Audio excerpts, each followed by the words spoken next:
오늘은 6월 8일입니다. 오늘도 새벽 예배 오신 여러분들을 우리 주님의 이름으로 축복하고 환영합니다. 같이 기도하고 예배를 시작하겠습니다. 하나님 감사합니다. 오늘도 이 아침에 월요일을 시작하며 하나님의 말씀으로 예배로 시작을 합니다. 살아계신 하나님을 만나는 시간 되게 하여 주시옵소서. 하나님은 우리에게 말씀으로 또 말씀하여 주실 것입니다. 생명의 말씀이 우리 안에 들어오면 우리는 변화될 것입니다. 그리고 반드시 변화되어야 합니다.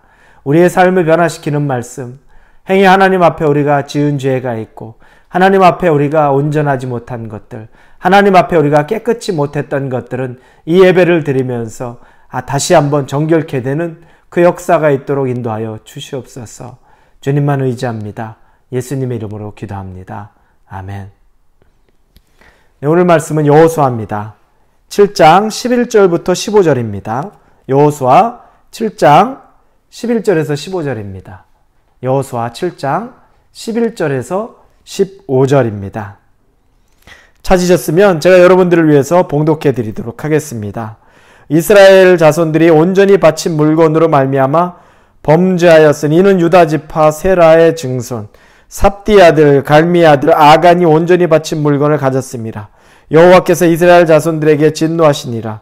여호수아가 여리고에서 사람을 베델 동쪽 베다웬 곁에 있는 아이로 보내매 그들에게 말하여 이르되 올라가서 그 땅을 정탐하라 하매 그 사람들이 올라가서 아이를 정탐하고 여호수아에게로 돌아와 그에게 이르되 백성을 다 올라가게 하지 말고 2-3천 명만 올라가서 아이를 치게 하소서. 그들은 소수이니 모든 백성을 그리로 보내어 수고롭게 하지 마소서 하므로 백성 중 3천 명쯤 그리로 올라갔다가 아이 사람 앞에서 도망하니 아이 사람이 그들을 36명쯤 쳐 죽이고 성문 앞에서부터 스바림까지 쫓아가 내려가는 비탈에서 쳤으므로 백성의 마음이 녹아 물같이 된지라. 여호수아가 옷을 찢고 이스라엘 장로들과 함께 여호와의 궤 앞에서 땅에 엎드려 머리에 티끌을 뒤집어 쓰고 저물도록 있다가 이르되 슬프도소이다. 주 여호와여 어찌하여 이 백성을 인도하여 요단을 건너게 하시고 우리를 아무리 사람의 손에 넘겨 멸망시키려 하셨나이까. 우리가 요단 저쪽을 만족하게 여겨 거주하였다면 좋을 뻔하였나이다. 주여 이스라엘이 그의 원수들 앞에서 돌아섰으니 내가 무슨 말을 하오리이까. 가나안 사람과 이 땅의 모든 사람들이 듣고 우리를 둘러싸고 우리 이름을 세상에서 끊으리니 주의 크신 이름을 위하여 어떻게 하시려나이까 하니 여호와께서 여호수아에게 이르시되 일어나라. 어찌하여 이렇게 엎드렸느냐. 이스라엘이 범죄하여 내가 그들에게 명령한 나의 언약을 어겼으며 또한 그들이 온전히 바친 물건을 가져가고 도둑질하며 속이고 그것을 그들의 물건 가운데 두었느니라. 그러므로 이스라엘 자손들이 그들의 원수 앞에 능히 맞서지 못하고 그 앞에서 돌아섰나니 이는 그들도 온전히 바친 것이 됨이라. 그 온전히 바친 물건을 너희 중에서 멸하지 아니하면 내가 다시는 너희와 함께 있지 아니하리라. 너는 일어나서 백성을 거룩하게 하여 이르기를 너희는 내일을 위하여 스스로 거룩하게 하라. 이스라엘의 하나님 여호와의 말씀에 이스라엘아 너희 가운데 온전히 바친 물건이 있나니 너희가 그 온전히 바친 물건을 너희 가운데에서 제하기까지는 내 원수들 앞에 능히 맞서지 못하리라. 너희는 아침부터 너희의 지파대로 가까이 나아오라. 여호와께 뽑히는 그 지파는 그 족속대로 가까이 나올 것이요 여호와께 뽑히는 족속은 그 가족대로 가까이 나올 것이요 여호와 앞에 뽑히는 그 가족은 그 남자들이 가까이 나올 것이며 온전히 바친 물건을 가진 자로 뽑힌 자를 불사르되 그와 그의 모든 소유를 그리하라. 이는 여호와의 언약을 어기고 이스라엘 가운데에서 망령된 일을 행하였음이라 하셨다 하라. 유기성 목사님이 쓴 예수님의 사람이란 책에 나오는 재밌는 예화가 하나 있습니다. 뭐냐면 호랑이를 사냥하는데 늘 사냥개를 데리고 갑니다. 그리고 이 사냥꾼은 총을 들고 가죠. 이 사냥개는 주인이 총을 들고 가고 항상 사냥을 할 때마다 그 총으로 위협하고 총으로 그 사냥감들을 두려움에 떨게 만드니까 이 개는 사냥개는 주인 믿고서 호랑이하고도 싸우는 겁니다. 호랑이 사냥할 때 그런 일이 있었던 겁니다. 그런데 만약에 한번 상상해 보십시오. 사냥꾼 없이 이 개가 호랑이랑 1대1로 싸우면 어떻겠습니까? 상대가 안 되죠. 바로 죽음입니다. 그건 어디서 나는 용기일까요? 사냥개는 사냥꾼이 같이 있을 때, 사냥꾼이 있으면 누구도 사냥꾼에게 덤비지 못하고 아무리 큰 짐승도 다 넘어진다는 것을 알기 때문에 그걸 알고 있는 사냥개는 두려움 없이 호랑이에게도 덤비는 겁니다. 그런데 이 사냥개가 착각해서 내 힘으로, 내가 힘이 있어서 내가 호랑이하고도 싸울 수 있고 곰하고도 싸울 수 있다고 생각하는 순간에 사냥개는 반드시 즉시 죽을 겁니다. 여러분, 오늘 말씀은 아간이라는 사람이 하나님 앞에 죄를 지었습니다. 이제 여리고를 점령했는데 하나님이 6장 18절에 여리고성을 점령하고 6장 18절에 말씀한 장면이 나옵니다. 그러나 너희는 진멸시켜야 할 물건에 손대서는 안 된다. 너희는 온전히 바치고 그 바친 것 중에서 어떤 것이든 취하여 너희가 이스라엘 진영으로 바치는 것이 되게 하여 고통을 당하게 되지 아니하도록 오직 너희는 그 바친 물건에 손대지 말라. 그 물건에 개인적으로 손대지 말라는 겁니다. 성도들이, 이스라엘 백성이 가져야 될 물건이 아니라는 겁니다. 하나님이 분명히 여리고성을 점령하고 거기에 널려져 있을 물건에 대한 경고를 줍니다. 그런데 아간이라는 사람이 그 명령을 어겼죠. 우리가 다 읽진 않았지만 아간이 뒤에 보면 하나님이 사람들 앞에 세워서 선택합니다. 그가 죄지었다고 말합니다. 그리고 그는 그 물질과 함께 죽게 됩니다. 아간의 죄로 말미암아 이제 여리고 다음 아이성을 점령합니다. 작은 성입니다. 정탐꾼 보내보니까 2,000명, 3,000명만 가면 점령할 수 있다고 해서 여호수아가 3,000명 보냅니다. 그래도 최대치로 안전하게 보내는 거죠. 그런데 그곳에서 패하고 36명이 이스라엘 백성이 죽음을 경험합니다. 이건 굉장히 큰 사건이죠. 한 명이라도 죽는 건 어떤 의미겠습니까? 하나님의 신이 우리와 함께하지 않는다. 그런 마음이 드는 겁니다. 하나님의 신이 우리와 함께하지 않는다는 그 마음이 들 때 이스라엘 백성은 아무것도 아닙니다. 그렇기 때문에 여호수아가 하나님 앞에 머리를 풀고 베옷을 입고 좌절된 마음으로 쓴 겁니다. 하나님, 이렇게 되면 우리는 어떻게 합니까? 차라리 이 요단 쪽으로 건너오지 않고 그 건너편에 있었으면 우리가 나았을 텐데. 그때 하나님이 죄 지은 자가 있다. 물질을 탐한 자가 있다. 라고 말씀해서 그 죄인을 찾아낸 것이 아간이라는 것입니다.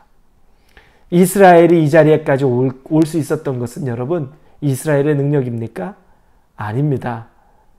출애굽하는 것이 이스라엘의 능력이었습니까? 아닙니다. 하나님이 10가지 재앙 중 마지막에 장자의 재앙을 통해서 바로가 그들을 풀어주게 만들었습니다. 홍해를 건널 때 그들이 배로 건넜습니까? 아닙니다. 하나님이 그 바다도 갈라지게 하고 바닥을 마르게 하고 그렇게 해서 홍해를 건넜고 또 요단을 기적으로 건너고 여리고를 그들의 힘으로 하는 것이 아니라 하나님이 무너뜨렸습니다. 순간순간 다 하나님의 기적으로 하나님이 하신 일이고 이스라엘 백성은 온전한 순종, 온전한 믿음, 그거 가지고 있으면 전부였습니다. 하나님이 그들에게 요구하는 건 그게 다입니다. 내가 다 하고 너희들에게는 순종, 믿음, 그것만 있으면 된다는 겁니다. 아까 제가 말한 것대로 사냥꾼이 총을 가지고 있고 사냥꾼이 모든 큰 짐승도 제압할 수 있는 무기는 사냥꾼이 다 가지고 있습니다. 사냥개는 뭡니까? 너는 내가 있는 것 믿고서 내가 총 쏘면 그거 쫓아가서 그냥 거기 걔 잡으면 돼. 그거밖에 없는 겁니다. 그런데 사냥꾼 없이 사냥할 수 있다고 생각합니까? 아닌 거죠. 아간의 범죄는 바로 그와 같은 겁니다. 순종과 믿음이 목숨 같은 이스라엘 백성에게 불순종이요 자기의 욕심, 정욕으로 들끓었던 마음은 하나님 없이 사냥 나간 사냥개와 같은 결과가 초래되는 것입니다. 이건 얼마나 큰 하나님이 이스라엘 백성에게 주는 경고입니까? 분명히 미리 말씀했습니다. 왜냐하면 사람은 눈에 보이는 대로 욕심을 갖기 때문에 눈에 있으면 갖고 싶습니다. 탐납니다. 좋아 보입니다. 특히 광야에서만 생활하다가 이제 땅에 들어왔는데, 가나안에 들어왔는데 그곳에서 쌓여져 있는 여리고에 사람은 다 없고 주인 없는 물질 같은 것들을 볼 때 얼마나 좋습니까? 아간이 탐했던 것은 무엇입니까? 뒤에 21절에 보니까 7장 21절 내가 노약한 물건 중에 시날산의 아름다운 외투 한 벌과 은이 100세겔과 그 무게가 50세겔 되는 금덩이 하나를 보고 탐내어 가졌나이다. 옷, 외투, 은, 금을 보니까 탐나는 겁니다. 그런데 하나님이 하지 말라고 했던 것에 탐을 냈던 겁니다. 순종 아닌 불순종이 있었던 겁니다. 치명적인 결과를 가져왔습니다. 사랑하는 우리 성도 여러분, 우리에게 있어서 가장 큰 힘은 뭡니까? 하나님과 함께함입니다. 그분과 동행한다는 겁니다. 그분이 내 뒷배가 되어준다는 겁니다. 그분이 나의 책임자가 되어준다는 겁니다. 그걸 원하는 하나님, 그러면서 우리에게 바라는 건 뭡니까? 철저한 순종과 믿음, 그거 하나만 바라보시는 겁니다. 내가 너를 먹인다. 내가 너를 입힌다. 내가 너를 인도한다. 내가 너를 세운다. 너는 나만 믿고 내가 원치 않는 것, 내가 기뻐하지 않는 것, 내가 즐거워하지 않는 것은 하지 말아라. 그러면 다 된다. 그 말씀 주셨는데 그거 하지 못하고 있는 것은 혹시 아닙니까? 쉽게 넘을 수 있는 아이성 막혔습니다. 하나님 없이는 아무리 쉬워 보이는 것도 우리가 정복할 수 있는 건 아무것도 없고 능력 없습니다.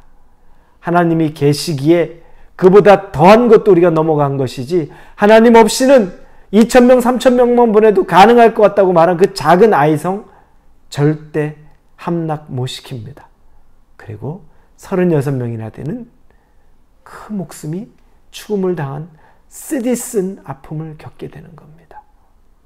우리 성도 여러분, 오늘 하루 이 일주일을 시작하시면서 하나님에게 다시 혹시나 하나님 앞에 불순종하거나 하나님에게 혹시나 기쁘게 하지 못하는 것이 있다면 정리하고 시작할 수 있기를 바랍니다. 그래서 하나님의 마음에 합해서 하나님이 이끄시는 그 은혜와 복에 참여할 수 있기를 우리 주님의 이름으로 축복합니다. 기도합니다. 아버지 감사합니다. 하나님이 말씀 주십니다. 혹시 행여라도 하나님 앞에 불순종하는 것이 있습니까? 내 눈에 좋은 대로, 내 마음이 원하는 대로 내가 결정하고 내가 하고 싶었던 것이 있습니까? 하나님, 불순종이라면, 불신앙이라면 반드시 회개하고 하나님 앞에 뜻을 접기를 원합니다. 그리고 작은 성이라도 하나님, 내가 하나님 함께하지 않으면 2,000~3,000명이면 들어가서 이길 수 있다고 말한 아이성도 하나님 없이는 정복 못하고 오히려 36명이나 죽습니다. 하나님, 우리에게 그런 불신앙이나 우리에게 그런 불순종이 틈타지 못하도록 성령 충만하게 함께하여 주옵소서. 예수님의 이름으로 기도합니다. 아멘.